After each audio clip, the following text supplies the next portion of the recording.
Cualquier persona que me conozca sabe que eso no es cierto. No siento aversión hacia nadie, me gusto a mí mismo. Es difícil apartar la mirada del gurú y criminal Charles Manson. Fue condenado a cadena perpetua por haber ordenado a sus adeptos asesinar a 7 personas, entre ellas a la actriz Sharon Tate. A partir de entonces será objeto de un culto malsano, músicos que lo admiran, camisetas con su efigie y fans que se apiñan para verle en la sala de visitas. Charles Manson se ha convertido casi en una especie de estrella de rock del crimen, un símbolo integrado de tal forma en la cultura popular que la serie televisiva Aquarius lo ha convertido en su gran villano.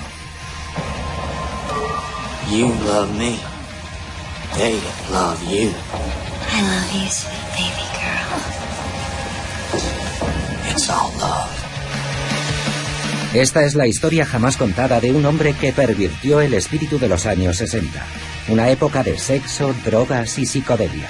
La historia de Charles Manson, un hippie diabólico que se ha convertido en un auténtico icono del crimen.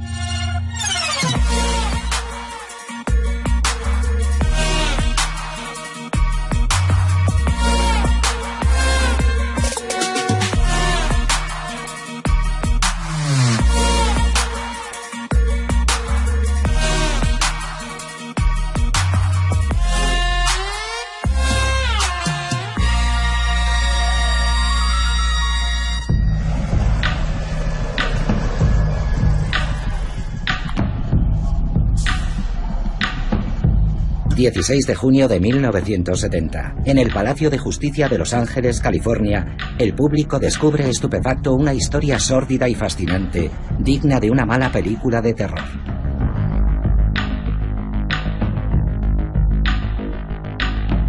Ese día se inicia el juicio de Charles Manson... un hombre de baja estatura, pelo largo y aspecto sereno... a pesar de que se le acusa de 2 series de asesinatos. No existe un móvil aparente, y el perfil de sus cómplices parece inverosímil. 3 chicas que acaban de alcanzar la mayoría de edad. Y más increíble aún, una de las víctimas es una estrella de cine. La actriz Sharon Tate, esposa de Roman Polanski, estaba embarazada de 8 meses y fue apuñalada 16 veces. El proceso supuso el nacimiento mediático de alguien que aún a día de hoy es considerado un icono del mal, un criminal distinto a cualquier otro.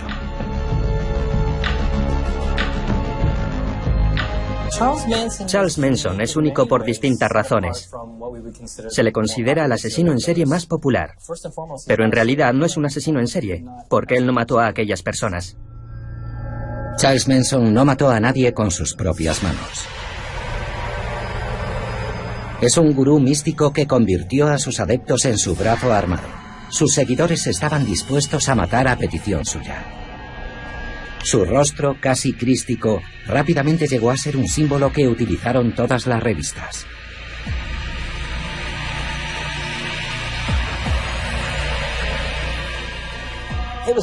Es el juicio más extraño que he cubierto nunca. Un juicio raro. Él era el símbolo de todo lo que salió mal en los 60. De todos los excesos de aquellos años. Charles Manson se encuentra en la intersección de varios acontecimientos históricos que no habrían podido producirse en otro momento. En aquella época, en Estados Unidos y en otros países, hubo una gran revolución social. Manson todavía nos sigue fascinando hoy, porque es un hombre ligado a su tiempo. Los años 60, un periodo que desata nuestra fantasía. La guerra de Vietnam, manifestaciones, disturbios raciales, asesinatos de políticos. En Estados Unidos el poder establecido ve cómo la juventud se escapa de sus manos. El estilo de vida americano ya no hace soñar. Los jóvenes quieren estar en la calle y vivir juntos, lejos de la rígida camisa de fuerza impuesta por los mayores. La lucha por los derechos de las mujeres, por los derechos de los homosexuales, el conflicto generacional, pasaban muchas cosas. Y en cierto modo, Manson se convirtió en el hombre más malvado del mundo. Fue el fin de la inocencia de Estados Unidos. Manson destruyó, de alguna manera, toda aquella mitología hippie con esas 2 noches de masacres. Drogas, sexo, rock y sectas. Esta es la historia de una figura del crimen cuya imagen de rebelde contestatario a veces nos ha hecho olvidar sus espantosos asesinatos.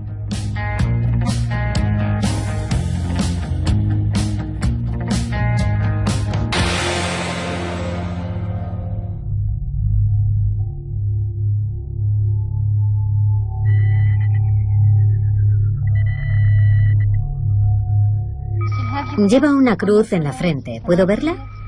¿Puede decirme qué representa? Los nazis. Los nazis murieron. Y muchos otros murieron también.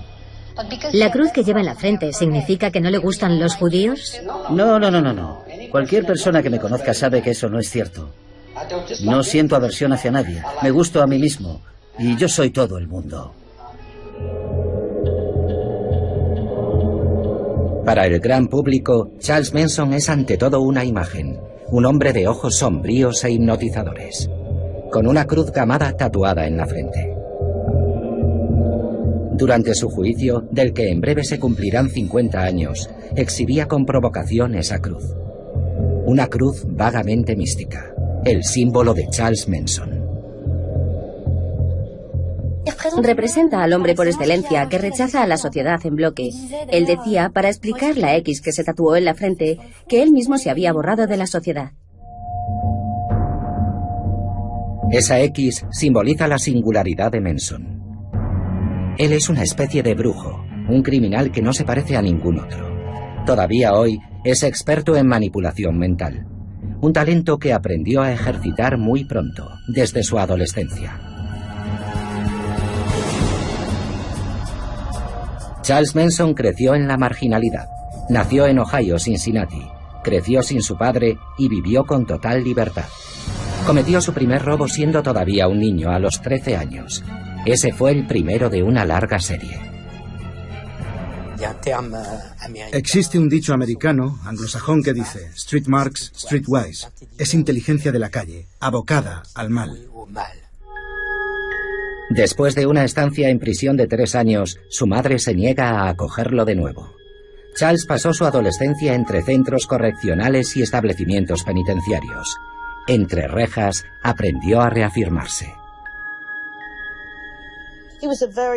Era un hombre muy pequeño. Todo el mundo habla de su baja estatura. Solo medía 1,57 m. En la cárcel tenía que protegerse. Y encontró cómo hacerlo, gracias a su don para la retórica.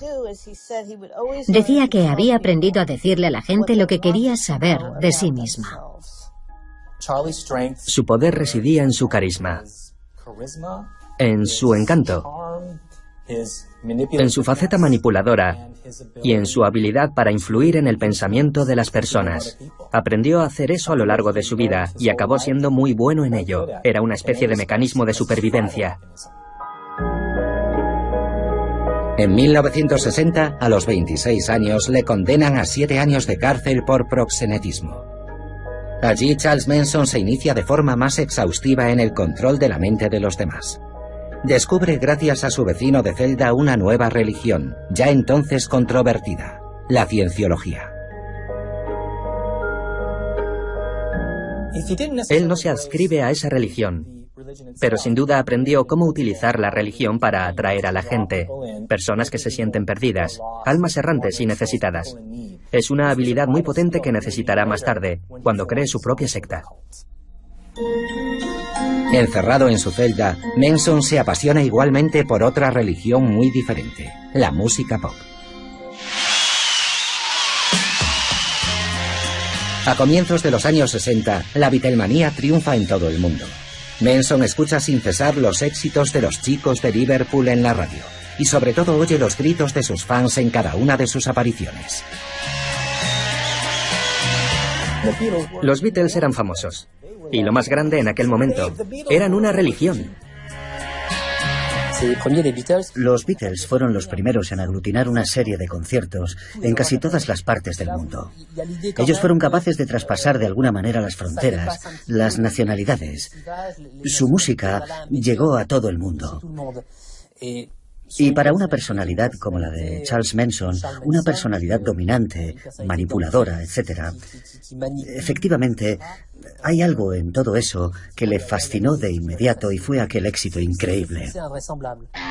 En marzo de 1967, Charles Manson sale de la cárcel. Tiene 33 años y Estados Unidos ha cambiado mucho desde su encarcelamiento.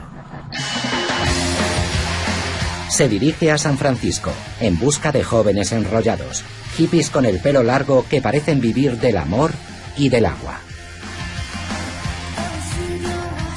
Era bonito. Era guay. El periodista musical Sacha Gans se codeó con las grandes estrellas de rock del momento, como Keith Richards, y participó en las reuniones hippies de la época.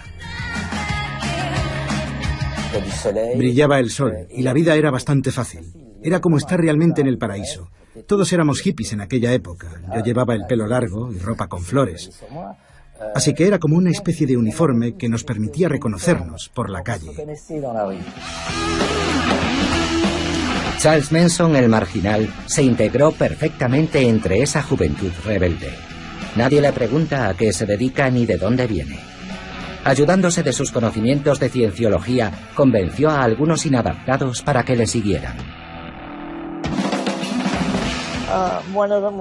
Entre ellos estaban Lynette Squeaky Fromm.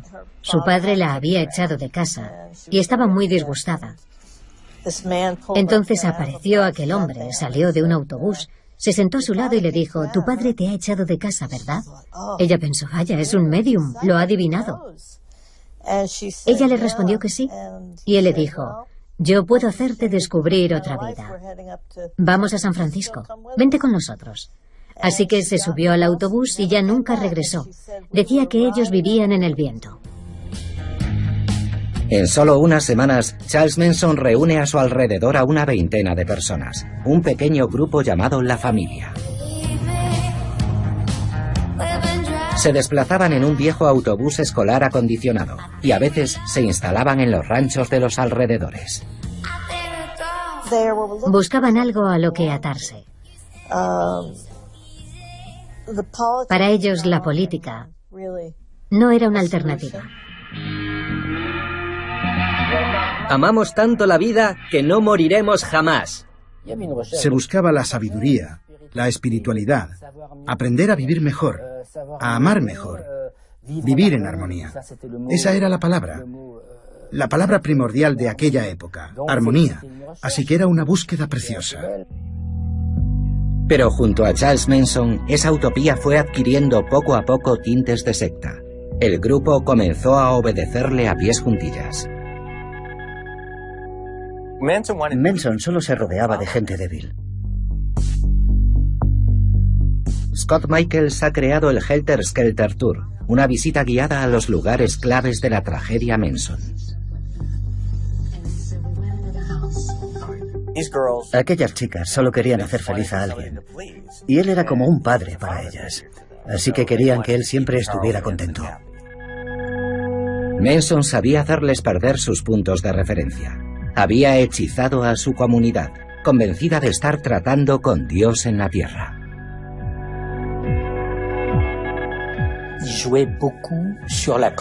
Él solía jugar mucho con la privación del sueño de sus discípulos, a quienes iba constantemente a despertar durante la noche, y los abrumaba con sus creencias. Así que cuando el gurú les comunicó que el apocalipsis tendría lugar muy pronto, los miembros de la secta creyeron sus palabras. Sobre todo porque quienes se lo habían advertido no eran otros que los mismísimos Beatles, con su canción Helter Skelter. Para Manson parece ser que se trataba del nombre de una revolución que tendría lugar muy pronto, en la cual la gente negra tomaría el control del país. Y los únicos blancos que sobrevivirían serían los miembros de la familia, que irían a esconderse a una cueva en el desierto. Resulta tan ridículo que es incluso difícil de explicar. En julio de 1969, el delirio paranoico de Manson es incontrolable, debido a un sangriento ajuste de cuentas entre sus seguidores y un traficante de drogas. Es el primer crimen de la familia y parece desencadenar una especie de furia asesina. 3 semanas más tarde, el 8 de agosto, el gurú convoca a sus adeptos más fieles. Aquella noche vuelve a transmitirles una vez más su oscura visión del juicio final.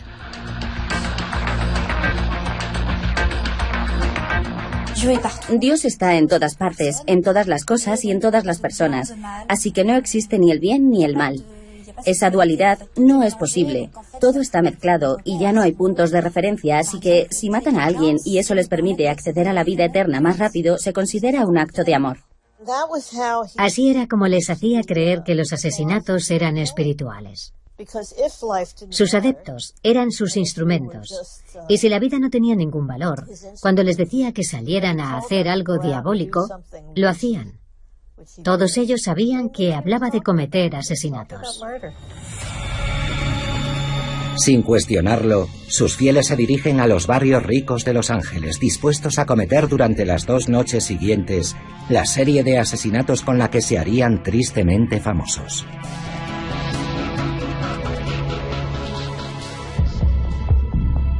...9 de agosto de 1969. Amanece en Los Ángeles. Aquella mañana, cuando Linda Deutsch telefonea a la redacción, le comunican que ha ocurrido algo trágico. La actriz Sharon Tate, de 26 años y embarazada de 8 meses, ha sido asesinada durante la noche, apuñalada salvajemente 16 veces. Desde hacía 2 años aparecía en los carteles de películas de éxito como El baile de los vampiros. Era la mujer del director Roman Polanski. Era una actriz preciosa, una belleza rubia. También se decía que era muy dulce. Todo el mundo quería a Sharon. Roman Polanski estaba en el extranjero, pero junto a la estrella yacen otros 4 cadáveres, 3 amigos de Sharon y un hombre que iba a visitar al guardián de la finca. Las víctimas han sido, como ella, apuñaladas hasta su muerte. Los asesinos dejaron mensajes escritos con sangre en las paredes. Escribieron la palabra cerdos, en referencia a la policía, y Helter Skelter en una de las paredes. Durante mucho tiempo nadie supo qué quería decir aquello. Al día siguiente se descubrió el asesinato de una pareja de comerciantes en el otro extremo de Los Ángeles. La ciudad estaba conmocionada. La investigación policial se atascó totalmente durante 3 largos meses. Susan Atkins, un miembro de la familia, estaba en la cárcel por el robo de un coche y fue quien puso a la policía sobre la pista de Charles Manson. Mientras estaba en la cárcel aquí en Los Ángeles, le dijo a la mujer a la que habían detenido junto a ella que había participado en aquel asesinato.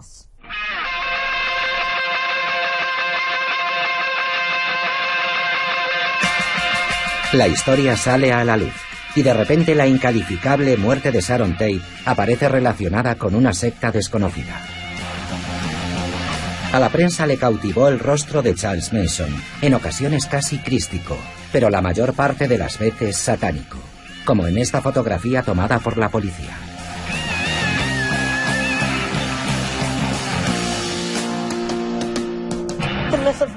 El mito de Manson comenzó con el titular de la revista Life.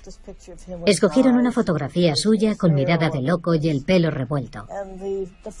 Los miembros de la familia que fueron entrevistados dijeron de él que tenía poderes mágicos. Devolvía a la vida pájaros muertos, jugaba con serpientes. Dieron a los periodistas material suficiente para escribir sus artículos. La prensa hizo un seguimiento exhaustivo durante los 7 meses que duró el juicio. Él aparecía relajado y con ese aire de estrella del folk, tan en contraste con la austeridad de los policías que lo rodean. Frente al tribunal se congregaron numerosos jóvenes contestatarios para defenderle.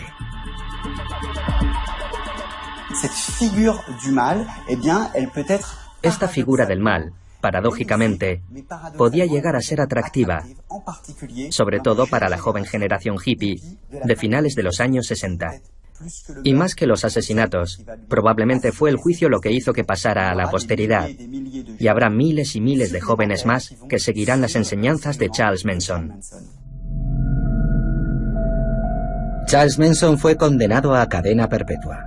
Sin embargo, su impacto en la sociedad fue tan fuerte que incluso entre rejas continúa fascinando al público. 3 años más tarde, en 1974, el fiscal del juicio publicó Helter Skelter, un bestseller del que se vendieron más de 7 millones de ejemplares. La historia de Manson cristaliza de tal forma al final de los años 60 que parece poder contarse de 1000 maneras distintas. Se puede escribir un libro sobre Charles Manson y la cuestión racial, sobre Charles Manson y sus relaciones con los medios artísticos, o sobre Charles Manson y su infancia. Si se tratara de una personalidad más simple, evidentemente habría interesado mucho menos a la prensa y, en consecuencia, a la opinión pública. A lo largo de los años se han escrito 200 libros sobre él. Es tan conocido en la cultura popular que los guionistas de la serie El Inspector Colombo lo utilizaron en una trama. Cada vez que hay una petición de libertad condicional, aparece un nuevo libro o un documental. La gente siente fascinación por él y eso no acabará nunca. A partir de los años 80, él acepta cada vez más entrevistas televisadas. Para los periodistas, entrevistarlo significa de alguna manera enfrentarse al peligro. Es como estar delante de un animal enjaulado. Fue entonces cuando el especialista en criminología Stéphane Bourgois se reunió con él. Su mirada me atrapó totalmente. Daba la impresión de que nunca parpadeaba. Su mirada era fija, penetrante, pero también extremadamente hipnótica. Y es verdad que posee una personalidad magnética. Da una impresión de poder absoluto. Cuando lo ves, lo comprendes. Con la nostalgia de los años 60, la ficción televisiva se ha fijado en este gurú místico. Desde mayo de 2015, la cadena NBC emite la serie Aquarius, en la que un policía interpretado por David Duchovny persigue al personaje de Manson. Look at it. It's an electric snake. It wants me. You. Us. The whole world. Charles Manson sigue en prisión en California. A sus 80 años continúa llamando la atención sobre sí mismo y sus ideas. Por ejemplo, creó un sitio web, Aqua, aire, árboles, agua, animales. Se presenta como un preso político en guerra contra la industria contaminante de Estados Unidos. Y dice, no se puede detener la guerra, pero puedes enfocarte en el problema. Y el problema es la contaminación. Sin embargo, la fama de Charles Manson no reside solo en su carisma. El personaje desprende también un maléfico perfume a sexo y drogas, otro de los componentes de su leyenda.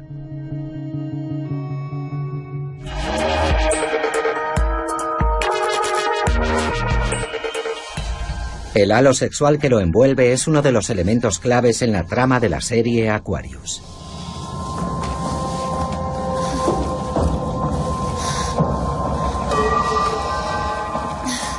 I love them. You love me. They love you. I love you, sweet baby girl. It's all love.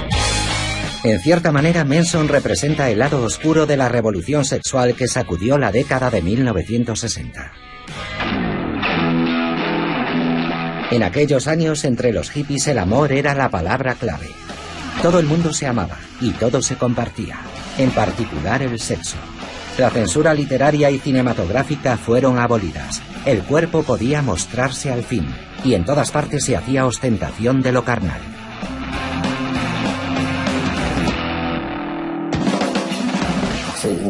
Para esa nueva generación, las puertas se habían abierto de par en par. Los grilletes habían saltado.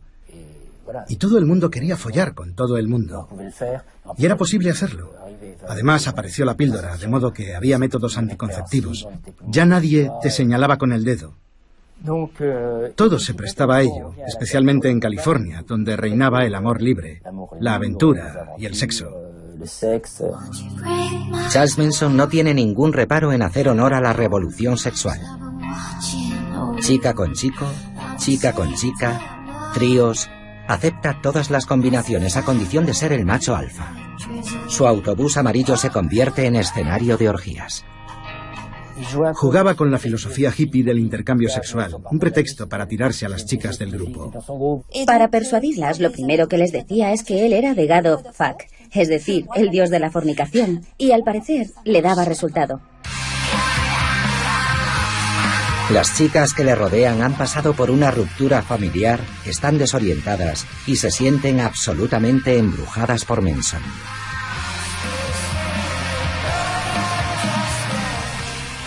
Patricia Krenwinkel tenía solo 19 años.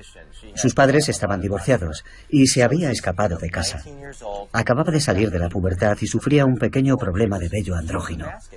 Estaba desesperada. Cuando Charles Manson la vio, le dijo: «Eres la mujer más hermosa que he visto en mi vida. Vente a vivir conmigo». Y le hizo el amor, así que ¿cómo no iba a seguirle? Pero el legendario poder de seducción de Manson contó con la inestimable ayuda de una sustancia que hace que veas la vida de colores, el LSD. Manson tomaba LSD, pero se dice que él solo consumía una pequeña dosis. Sin embargo, daba dosis más altas a sus seguidores. Solo quería que vieran que no tenía ningún problema con eso. El LSD se creó en 1943 para tratar la depresión, pero sus efectos alucinógenos lo convirtieron rápidamente en una de las drogas más consumidas en la década de 1960. En 1967, David Smith fundó la clínica gratuita Haight-Ashbury en San Francisco. Trató con asiduidad a los miembros de la familia Manson. Durante el verano del amor era sumamente fácil comprar LSD. Lo vendían justo debajo de su casa.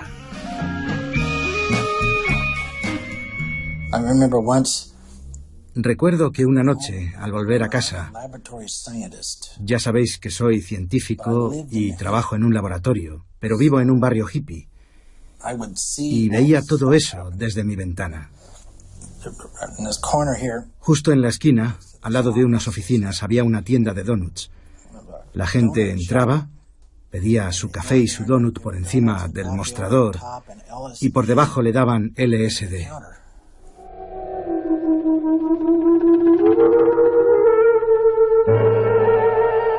Me acerqué el perrito caliente a la boca y alguien empezó a gritar.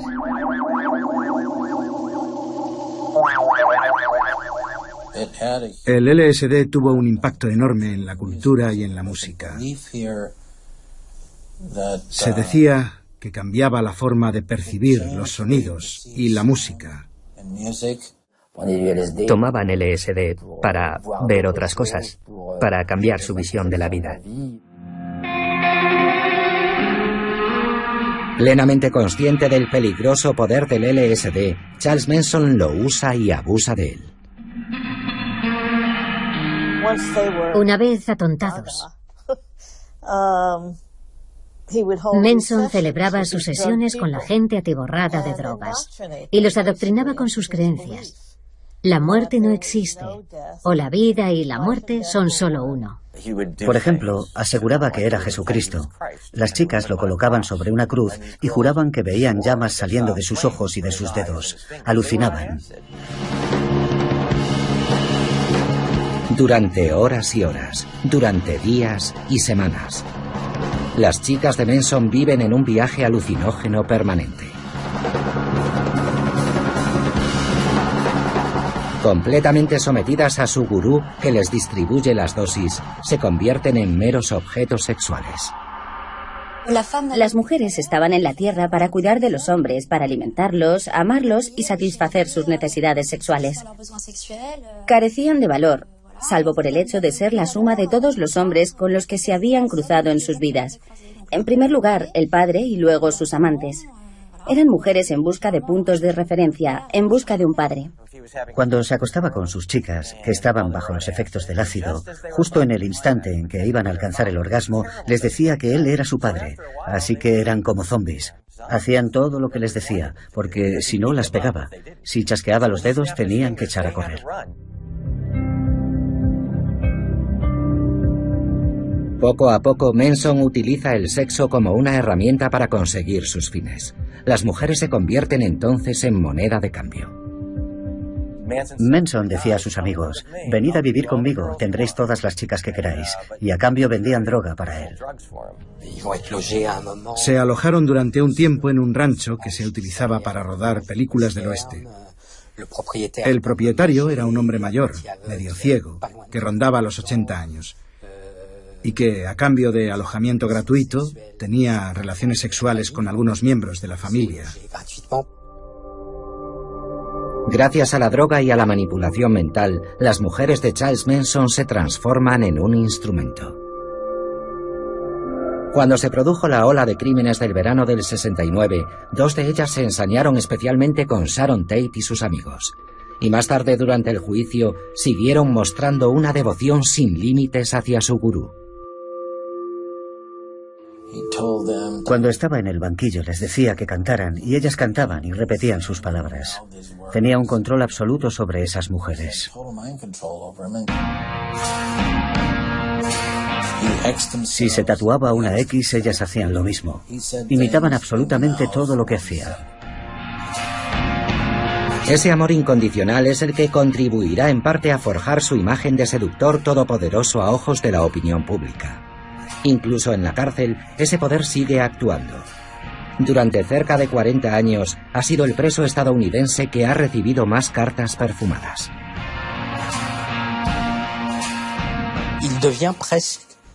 Prácticamente se convirtió, a pesar del horror de sus crímenes, en un personaje mitológico.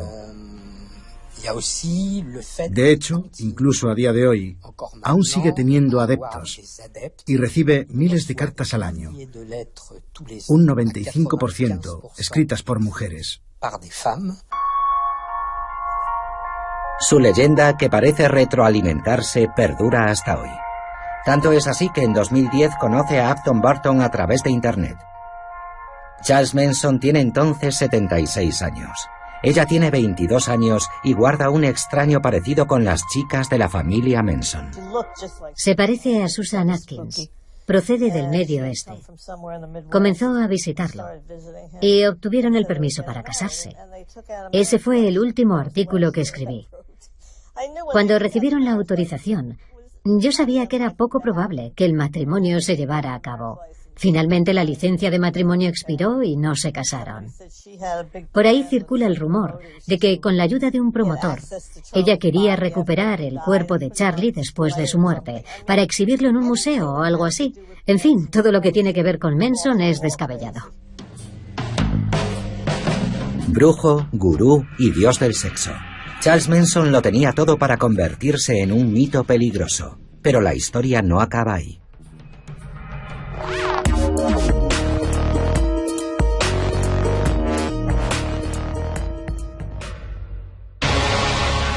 A principios de los años 90, el cantante heavy metal Brian Warner está buscando un seudónimo y añade al nombre de pila de Marilyn Monroe el apellido Manson. La idea es genial. Confronta el glamour y la violencia, 2 facetas de Estados Unidos. Y de paso continúa transmitiendo al inconsciente colectivo el misterio Manson, ahora elevado a un concepto incorpóreo que simboliza la maldad pura. Hay algunos músicos que lo consideran una figura tan omnipresente e ineludible como Jesucristo, la Virgen o el propio Hitler. Se ha convertido en un personaje inmortal. La figura de Charles Manson tiene un aspecto mitológico e icónico que satisface a todos los movimientos contestatarios, aunque sean tan diferentes como el rap por un lado y los movimientos de heavy metal por otro.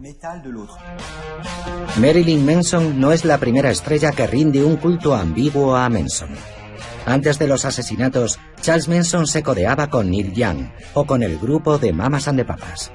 En ocasiones frecuentaba a Steve McQueen o a Jack Nicholson en la caótica ciudad de Los Ángeles de los años 60. Si hubiese sido una historia de ficción, nadie se la habría creído.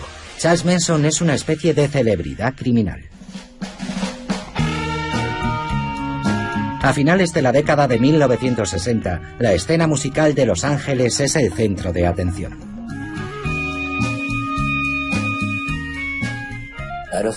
En Los Ángeles reinaba el amor, el sexo, etc. Por eso la gente se establecía allí. Neil Young llegó desde Canadá. Estaban también Johnny Mitchell, los Eagles, James Taylor. Había gente con mucho talento. Fue un periodo floreciente que refleja muy bien el estilo de vida relajado de la California de la época. Entre 1967 y 1969, Charles Manson sueña también con la gloria, a imagen y semejanza de sus héroes los Beatles. Tratando de encontrar su lugar en la industria de la música, frecuenta la vida nocturna con la esperanza de cruzarse con algún productor. Los Ángeles era un lugar extraño en la década de los 60. Todo cambió. Cuando Bob Dylan cantaba que los tiempos estaban cambiando, literalmente era así. Los hombres de negocios a veces eran amigos de gente de la calle. La gente pasaba dificultades. Había productores arruinados por todas partes, y Manson intrigaba a la gente. Era un pequeño individuo que iba deambulando por ahí con el pelo sobre los ojos y su guitarra a cuestas. Decía que era un músico con talento y un buen cantante. Era su propio agente artístico.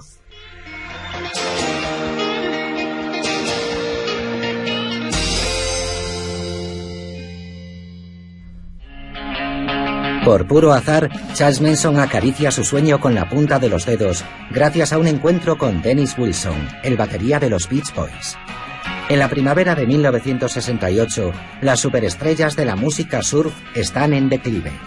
Dennis Wilson vive en Topanga Canyon, un lugar de reunión hippie a las afueras de la ciudad, y un día se cruzó casualmente con las chicas de la familia. Las chicas estaban haciendo autostop y Dennis Wilson las llevó a su casa. Se marchó de allí para continuar trabajando, es decir, se fue a grabar. Y por la noche, cuando regresó a su casa, se la encontró ocupada por una docena de personas. Las dos chicas que había recogido en autostop, otras chicas jóvenes de entre 20 y 25 años, y dos hombres, según parece. Uno de ellos era Charles Manson.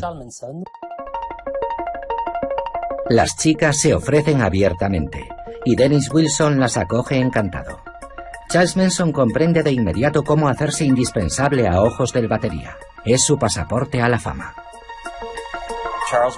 Charles Manson quería complacer a Dennis Wilson, así que se aseguró de que no le faltara nada. ¿Quieres drogas? Toma. ¿Quieres chicas? Aquí las tienes. Todo para asegurarse de que Dennis tuviera lo que quisiera. Y Dennis lo aceptaba todo. ¿Por qué no? Tenía talento, pero no era muy serio. Así que él también se aprovechó de la situación. No le importaba. Dennis tenía mucho dinero. Y al parecer, Charlie le fascinaba. Disfrutaba de su compañía y prestaba oídos a su delirante filosofía. Un grupo de chicas de la familia Manson se instaló en la casa del Beach Boy. Sin complejos, el batería habló de su nuevo amigo en una entrevista publicada en diciembre de 1969. Dijo: cuando lo conocí me pareció que tenía buenas ideas musicales. Ahora componemos juntos. Es corto de luces, en algunos aspectos, pero también aprendo cosas de él. Los dos son inseparables y van juntos a todas las veladas hollywoodienses. El gurú se zambulle en las noches californianas junto a grandes nombres del cine. Dennis le presenta a sus amigos Steve McQueen, Warren Beatty. Para ser acogido en el grupo, Manson le sirve a sus hijas en bandeja de plata. Pero otro encuentro lo cambiará todo. Dennis Wilson le presenta a su productor, Terry Melcher.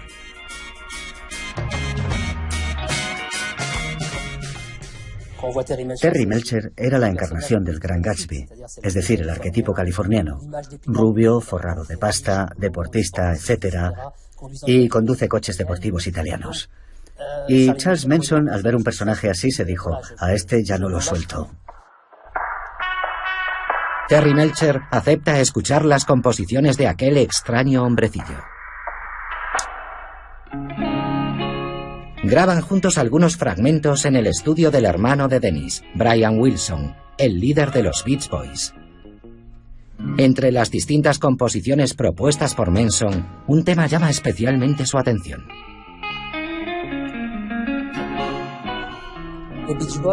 Los Beach Boys grabaron justo después del verano de 1968 una de las maquetas de Charles Manson titulada Dejar de existir, que era una especie de mantra. Es decir, una canción en bucle que se repite y que no estaba mal, hay que reconocerlo. Manson era el autor de la letra y la música, y los Beach Boys grabaron una versión titulada Nunca aprendas a no amar. Charles Manson está a punto de cumplir su sueño. El legendario grupo decidió hacer suya su canción, la del pequeño líder de Cincinnati, y quiso poner en marcha su carrera musical. Manson se imaginaba ya más famoso que los Beatles, pero por desgracia las cosas se torcieron. Dennis Wilson finalmente se cansó de la presencia constante de la familia Manson. Dennis Wilson se da cuenta de que aquello se le ha ido completamente de las manos y que su casa ha acabado ocupada por cerca de una veintena de personas. Es una bonita casa de estilo californiano, situada en un buen barrio. Y los vecinos comienzan a quejarse porque los miembros de la familia Manson se pasan la mayor parte del tiempo paseándose desnudos. Hacen mucho ruido, cantan, están todo el día fumando droga. En fin, el caso es que Dennis enseguida se ve desbordado por la situación. La estancia de la familia Manson en su casa le costó algo más de $100.000, que en aquella época era una suma absolutamente colosal. Dennis Wilson expulsó de su casa a la pandilla de hippies desaliñados. Al mismo tiempo, Manson se entera de que los Beach Boys han cambiado la letra de su canción y ya no figura él como autor. La cólera se apodera de él y comienza a acosar a Terry Melcher en su propia casa, en Cielo Drive, una dirección que aparecerá en todos los titulares de prensa unos meses más tarde. Charles Manson le persigue y está constantemente detrás de él. Intenta contactar con él por teléfono, llama a su agente. Cada vez que está con Dennis Wilson, le dice que quiere ver a Terry Melcher para saber cuándo va a grabar en el estudio. Terry Melcher no quiere saber nada de él y decide mudarse. Entonces, Roman Polanski y Sharon Tate se trasladan a vivir a la casa. Charles Manson se siente rechazado y le corroe la envidia, sobre todo hacia las personas de éxito, y a partir de ese momento se convierten en enemigos a eliminar. Es entonces cuando ordena a sus seguidores que cometan los asesinatos del verano de 1969. Aunque sabe que Melcher no vive allí, les pide que ataquen el lugar que simboliza su fracaso, la casa del productor. Supongo que al principio sentía resentimiento y deseaba vengarse de Terry Melcher, pero luego diría, bueno, los que viven allí deben pagar por él y por todos los demás. Después de su encarcelamiento, Charles Manson no ceja en su empeño. Está obsesionado con sacar un disco. Desde su celda acosa a un productor para que edite las pocas canciones que grabó en Los Ángeles.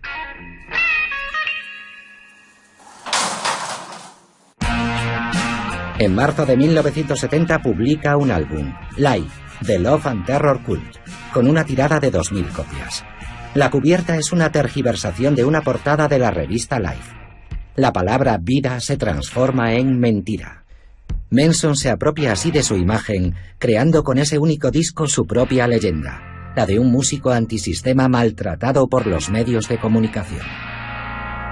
La última fantasía de un rockero peligroso y detestado.